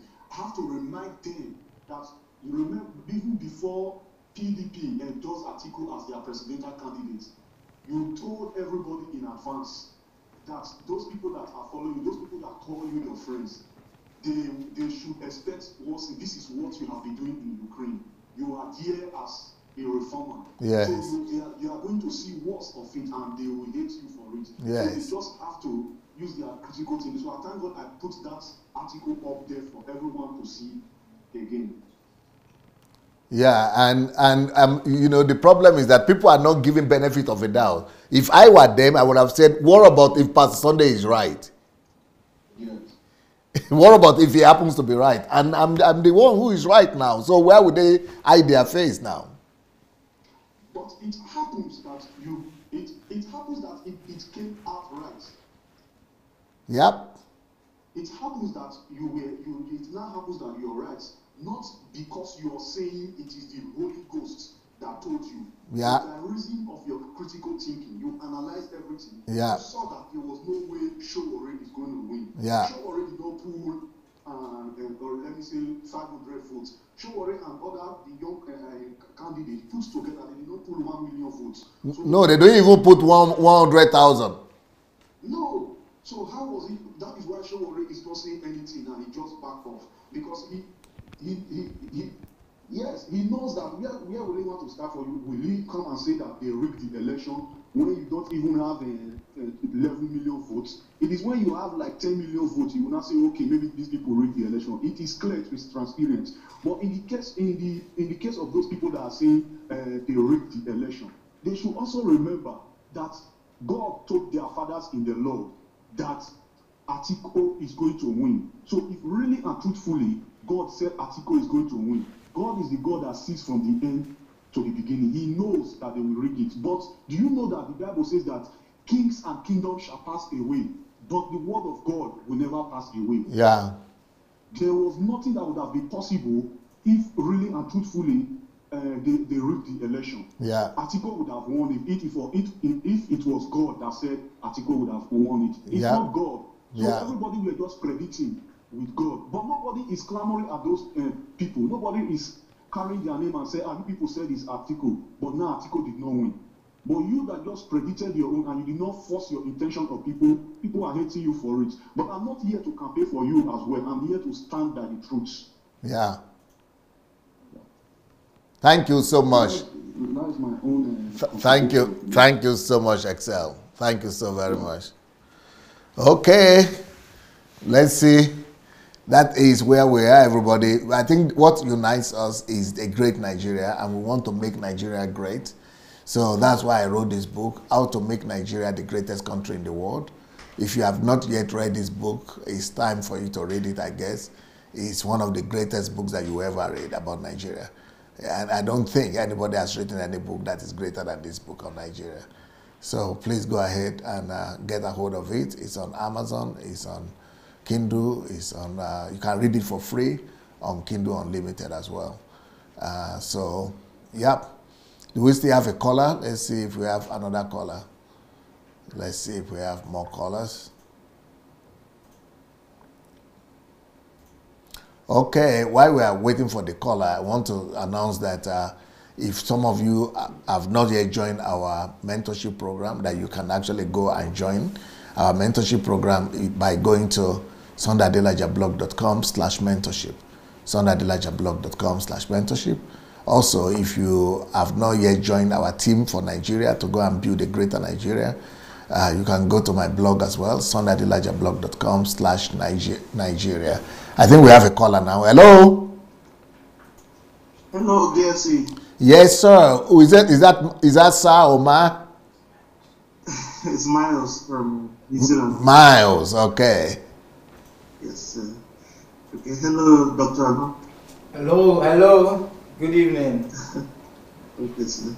Yeah, it's I've been quite disconnected from Nigeria, to say, but this kind of discussions always kind of inform me, and I'm really grateful for it. But what I have noticed so far, from listening to conversations like this, is the truth was always there, and it was I kind of had it in me that Buhari was always going to win, but there was something I noticed, and I would like to just say that it was not wrong for people to vote for Atiku. It wasn't wrong for people to have voted for Mogalu or Shure. Because, can you hear me? Oh, yes. Yes, because I'm just trying to compare it to my society where I live now, like the New Zealand society. Yes. Something happened that was very dramatic, because we have two major parties in the country here, which is the National and Labour Party. And those were the major parties. There are other smaller ones. And when people, during our election, when people were telling me they were voting for the smaller parties, I was like, why are you wasting that vote? Why not vote for, because the National then they were the leading party then, and people, they wanted, most people wanted change of government, but they saw the Labour was somehow left. They supported abortion, supported gay rights and all those stuff. So some people said, okay, they can't vote for Labour. So it was sort of like 50-50. And then people said they were going to vote for the minority parties, and people went on and voted for the minority parties, and then when the election result came out, you can't compare the New Zealand system to, it's more like the British, but I'm just trying to make a point. So when the results came out, Labour had like 47% victory, the result. National had like 53. And then one of the major minority parties had like 3%. And then the others had like 1%, 2% like that. But what happened? The minority parties came together. And the leading minority party, which was the first party, was given the decision to decide on who will win. It was given 7 days. So the whole nation was waiting for the minority first party to make a decision on who will win the election. And he ended up going for the Labour. And what did the first party gain from, what did they gain from this? The first party representative, the leader of the first party, became vice president of the country. So what am I saying here? Nigeria, we're not still yet up there. We're not up to the level yet, that level there. But I still think that, yeah, the minority party is still very relevant. And I think the mistake that Shure or Mogalo made was in discarding unity. If they had said, okay, let's come together, let's work together, even though they would not win, I know that there would have been massive impact. And I'm very sure that Buhari will say, okay, let's inject these young ones into our government. Because they would have been a third force. Yes. And yeah, that's the point I'm trying to make. And I believe that in 4 years' time, our young boys will even have more chances. You know. So there's nobody should feel bitter about, oh, I lost. Nobody should feel bitter that I voted for Atiku. I think it will always be there. People will always vote for PDP. People will always vote for APC. Yeah. But I think we should also take our minority parties seriously. Yes, they are strong forces too. Especially if they can come together. Yes, true. That's true. Yes. Thank you so much. That's my contribution. Thank you, guys. Beautiful. Thank you, Miles. Thank you so much for your contribution. I think what we've said so far is that the ability to learn from every experience. Yeah. I think that's what trumps everything. If we can learn from it, then we stand a chance to doing better. You know, so the better we know, the better we're able to act. So I really hope I put up a post. I really hope that these young presidential aspirants will learn from this experience, and if they still have the willpower, maybe in 4 years' time they can stand a chance at least doing something. But I really love the contribution that Mr. His name he called yesterday. Martins. No, not Mr. Martins, but from Canada. His name just went. Charles. Yes, Mr. Charles. Blessings. Yes, and he was talking about why there's so much focus on the executive arm of government, but there's also a legislative arm of government that really that's where the policy making is there. So people should. I think we have a caller. Yeah. Hello, caller. Yeah. All right. Hello, who is calling from where? Good afternoon, good evening, DSA. This is Alfred from Oklahoma, USA. Yes, Alfred. Just speak louder, please, into your mic. Yes, I'm at work. My reception is very poor. Okay. Yes. How are you guys doing? Doing fine. Hello, brother. Hello, sir. Thank you so much for calling. Oh, I'm privileged. I'm honored. DSA, yesterday I was following the program on the Truth series. Yes. And it was mind blowing. I tried to call in also, but I was the one that the call was not going through. Yeah. Yeah. It is. I don't even know where to start. I took some notes, but there were a couple of things that you said that I wanted to highlight and then also ask you questions on.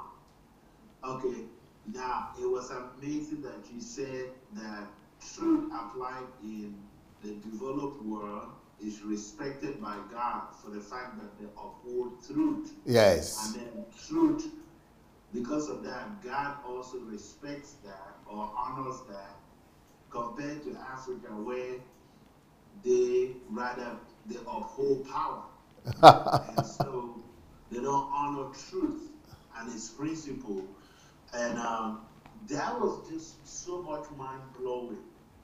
And it's so much truth into that statement. I mean, I didn't put it exactly the way you put it. Yeah, but we got it. Really, yeah, it affected my thinking a whole lot because now I came to understand that, yes, of a truth in the continent of Africa that we know, truth is not upholded as the ultimate.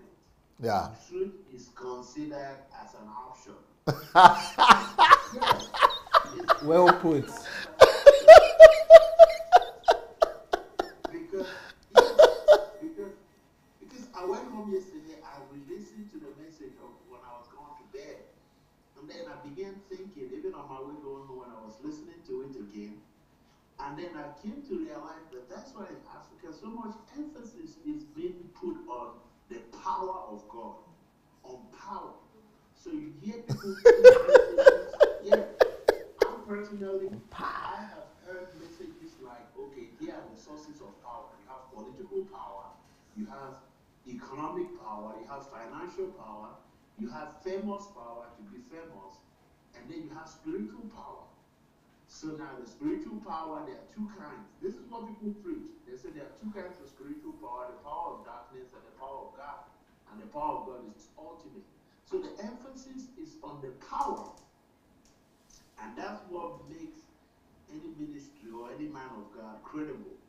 So now with all this argument going on Facebook about the guy in South Africa and other people and their authenticity and all of that, if you pin them point and ask them what makes you think this person is genuine, they will tell you, don't you see the power of God working in him? Not the truth. The next thing they will tell you is also, don't you see how financially blessed he is? Yeah. Wow. Financial power. Don't you see the amount of people he's affected? So now, upon all this stuff they're saying, there's no evidence of truth. Wow. Yes, that's what I noticed. Now, if you ask them, I was thinking within myself, I said, thank God for DSA. Because if you did not come up and start saying some of these things, I personally would not have seen some of the deception.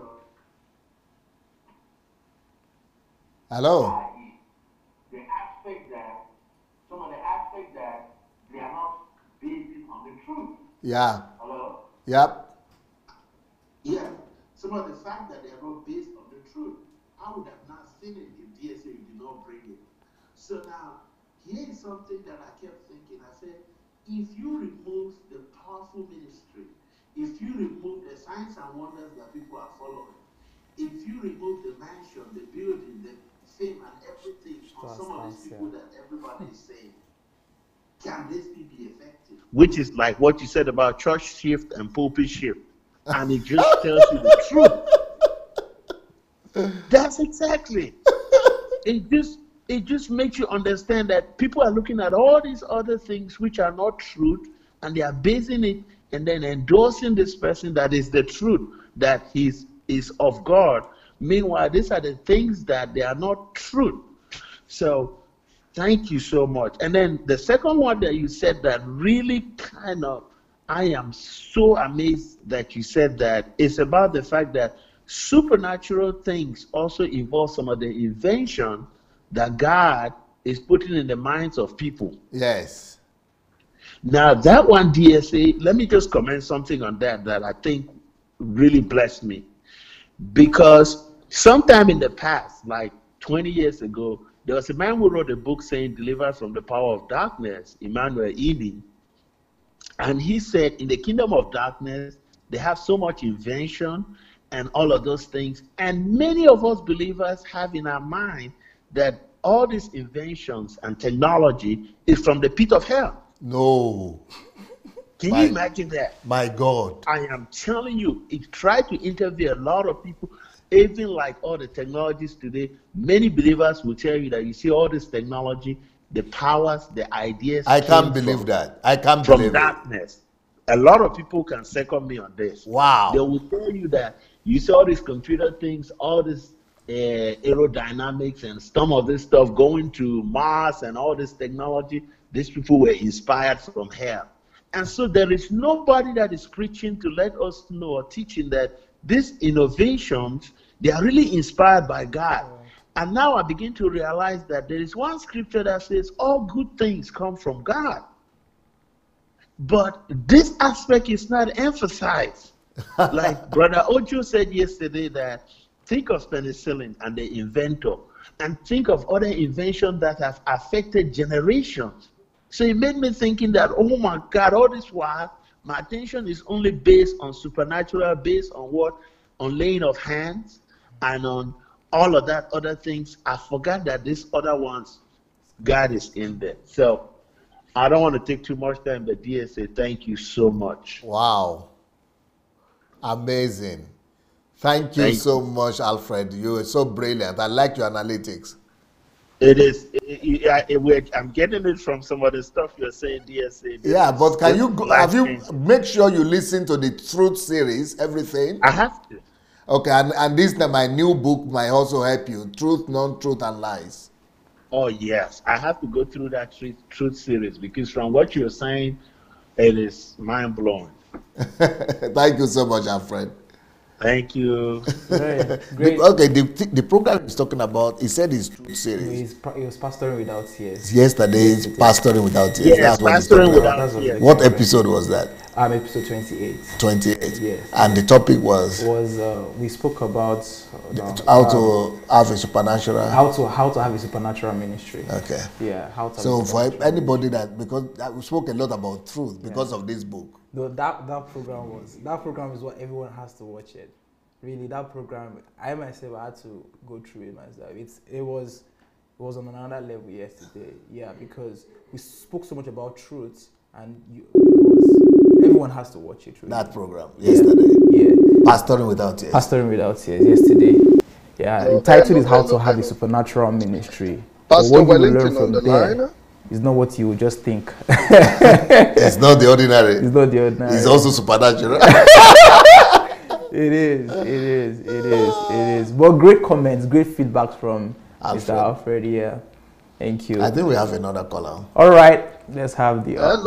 Hello, good evening. Pastor Wellington on the line. Oh, Pastor Wellington, how are you, sir? I could get it from his voice. I'm fine. And you too, DSA? Well, thank God we are trying our best. Glory. We thank God, and I will say congratulations for the prediction. Yeah. It was accurate, and it really opened the eyes of many truth lovers. Okay. Of what it takes to analyze things. Yes. Yeah, there is a great difference between the one predicting and the one prophesying. People should not mix it up. Yes. Now, children of the kingdom should not be fighting. Men and women, lovers of the truth, should not misunderstand this definition of prediction and that of prophecy.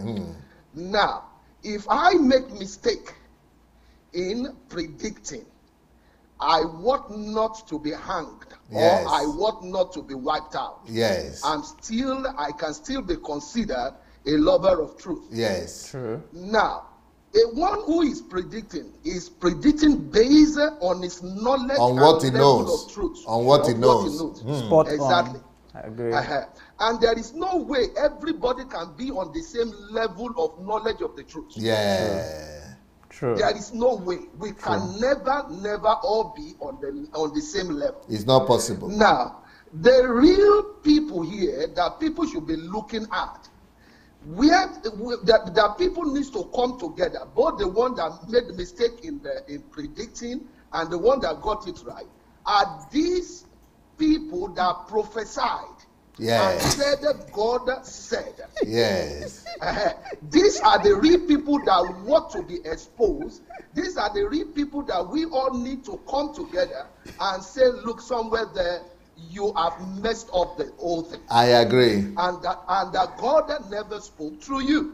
I agree. That is number one. Number two, we need also to understand that your intervention, predicting, has been able to help many of us, believers, pastors, what it takes to come out boldly and say one's mind, even if you are a pastor, GO, whatsoever. Now, it's the same thing many of them did, only that there is an error there. One thing I notice is that when you come out of the pulpit to say your mind concerning a choice of a leader, you have never made any mistake. Yeah. Now, if those, the so-called Nigerian pastors, GO, who always are lovers of the Old Testament, if they are to follow the Old Testament, where a pulpit is what they call pulpit in Nigeria, if they are to follow it, normally, they should not be using their pulpit to be propaganding what they are propaganding in Nigeria. Yes. So it's more or less an abomination what they are doing, using the pulpit to campaign for their own lover, which is Atiku. Now, all this while, all what they have been doing is not really, they are not really following what they claim to believe, which is an holy pulpit, an holy platform, a place where God is, and etc., etc. Yeah. Now, we who understand it more better, we can use any place as our platform. Yes. But now we are not just saying God is telling us, but that Sama, based on the statistics, on the facts, what the information we have on the ground, yes, this is the person that we think could mount that throne and preside over the affairs of Nigeria. Right. Number three, it's very, very important that as children lovers of truth, children of the kingdom, that at this point in time, that is why when I look at this team, I love it so much. Gracious at the end of victory. Yes. Now, it is time for us to gather ourselves together and to again relaunch back to the real thing. Yes. Because this even politics, a little bit shift to talk about politics, it's not the real thing. Yes. It's not the real thing. It's still part of it. Because the kingdom of God is bigger than all these things. Yes. So if the kingdom of God is bigger than politics, the government, the church, etc., etc., it is now right time that the one that made the mistake in predicting the Showway race, the Kingsley Mogaloos, everybody should come back together now and continue where we stop. Amen. So as for us to be able to see a better Nigeria, a great Nigeria. Right. Beautiful. So somewhere there, people find it hard to understand that, look, even in our celebration, we have to carry ourselves along. Yeah. Because Buhari, I love what you said, because at the beginning of this thing, you have never claimed Buhari to be the best. Yeah. Only that with what we have on the ground, this is the only person. Yes. And the people there that we vote, you base it on even the people that we vote. Yes. Because here we have the social media. For the first time, they are telling us in Nigeria that the social media is the social media, but the things of the ground, the people on the ground, is quite different from what is on the social media. You are correct. If they will lie to you, buy a data so as to listen to anybody on the social media. They will rather prefer to use it to go and do their yahoo yahoo. They will rather prefer to invest that, use that data to waste time, rather to go and be listening to one Showere or one Kingsley Mogalu or one. So it tells us here that the social media does not even have impact, just as many people have been seeing it on the Showere's campaign. Yes. Finally, let me encourage everybody right from the beginning. I really found it hard to choose between any one of them. If it were to be me, I would have so much preferred in Nigeria that we wait till we re-educate everybody there. Yes. Put in place a real stronger value system. Yes. Because what we have in place, which many people do not understand, even those that are still celebrating that Buhari has entered, what we have in place is that people are just voting based on what they know about the truth. And I love this, your new book. The new book really differentiates it. Now, the last set of people, the truth, is those that non-truth, and lies. Exactly. So in between, you have the non-truth. It is the lies that is the real problem there. So what we have in Nigeria is that lies have taken over the heart of everybody. Yes. We don't even have the people that are even operating in the non-truth. So for you to that's danger. Even on the non-truth. So for you now to say those that are operating on lies to even get to the level of truth, it will take a long time, a long preparation, a real solid work on the ground. It is then that we can now be saying that if people are voting for Buhari, that they have made a mistake, that maybe the Buhari is not the best, they should have voted for the best. But what we have on the ground, they don't know their right to their left. Yes. They don't know the difference between lies, non-truth, and truth. Yeah. So once again, I would really like to congratulate you. You got it right. And it has really helped me myself to be able to understand how things are how things are done there. And whosoever wants to go there and partake in the national transformation, the need for the person to consider all these facts. There are real facts, a lesson to be learned in this matter. I'm really grateful. God bless you, DSC. Thank you for your wisdom, Pastor Wellington. You, so great. Thank you, sir. Bless you. Bless you, God bless you, Dr. Arnold. Thank you, so sir. much. Thank Bye, you. bye. Beautiful. Spot on. I mean, point by point. Very good. Very good. I don't know what to say. Well, just good. Well, that's the book, Truth, Non-Truth, and Lies. And for those of you who didn't hear yesterday's Pastoring Without Tears, I spoke about the truth a lot there. Please go and watch it. It's on YouTube. It's on Facebook. And and our next HMT is coming up in April from the 8th to the 12th. And you can go and register by going to HMT, SundayAdelajablog.com/HMT or writing to hmt@godembassy.org. And this book here, How to Make Nigeria the Greatest Country in the World, if you have not read it, you are missing out on something big. In fact, when you finish reading, you would like to give it to your children to read, and your children. I bet you. There is no human being that will read this book and not want to give it to his children to read. I've started though. I'm looking forward to to completing this book exactly. And talking about your books, I think your books are things that everybody must begin to pay attention to, especially people who have interest in transforming Nigeria. All the books that Dr. Sunday has about nations are worth reading. Those are the books I've been reading lately, and I'm like, whoop, so much to learn, and so much, it's like you need to arm yourself with knowledge and understanding for you to go to Nigeria. Almost all your books about nations. Anyone I want to mention, you could be the Abraham of your nation. So much principles there to arm yourself. The one I really love was You Are Born to Make Your Nation Great. I just felt like, yes, I mean, that is me. It's yeah, that's written for me. It's for me. I know that. Gone. Yeah, I have the responsibility to make Nigeria great. Then I read The Death of Nations, and I'm like, how would anybody who wants to run for government and not read that book? It's a sin. Not to have read that book and be running for I it's a sin.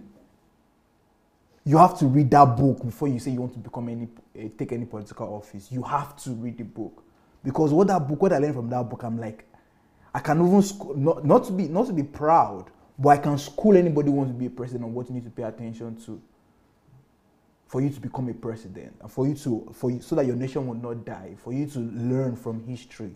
So I'm saying this because I believe there are people on this platform who have registered for the Nigerian Transformation Project, and if you've not registered, you could go to sundaydelajablog.com/Nigeria to register for the Nigerian Transformation Project. I'm saying this because many of us have a passion and a burden for Nigeria, but you see, passion and burden doesn't get things done. What produces results is understanding, it is knowledge. And thank God for all of these books that you can get for free on Amazon Kindle Unlimited. So if you really want to go to Nigeria and you want to be a part of the Nigerian Transformation Project, and you want to play a role in building the Nigeria that we want to see, please, I would like to encourage you to get a hold of all of these books about nations, especially books about Nigeria. Just all of those on these books about national transformation. Please do well to get them and read them. I'm telling you, it's going to do more than what your passion will give to you. It will do more than your emotions. Especially those who want to go to Nigeria, how Nigerian economy can overtake. Yeah, all those books. I mean, starting from the Nigerian, the leadership question, to the book on how Nigerian economy, the way forward, to your books on the economy. All those books are just needful. Yeah, to at least to equip you, to arm yourself with understanding, to fortify yourself with understanding. So when you go back home, you know exactly what to do. You know, there's a scripture I really like in Proverbs.